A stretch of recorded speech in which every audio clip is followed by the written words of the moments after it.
నువ్వు ఉండాలా నువ్వు ఏ పోరా బై.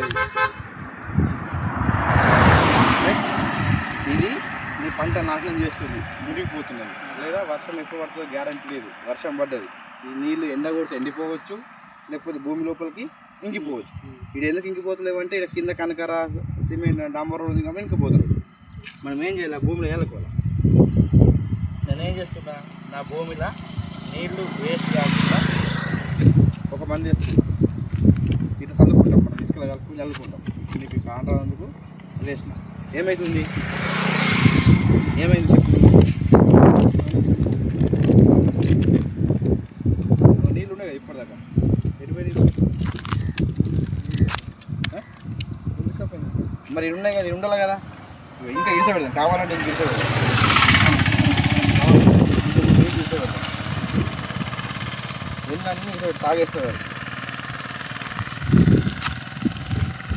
ఎన్న రాని ఇవన్నీ తాగేస్తాయి.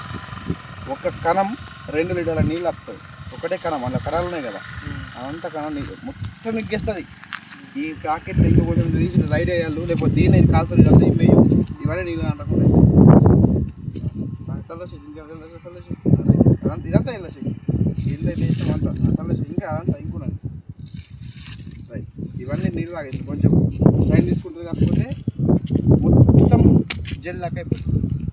నేను నీకు బయట ఏడు దొరకదు, ఏ ఫర్టిలైజర్ దొరకదు, అమెరికా ఏడు దొరకదు. నీకు పేటెంట్ రైట్స్ విస్టేజ్లో మాత్రమే ఉంటాయి.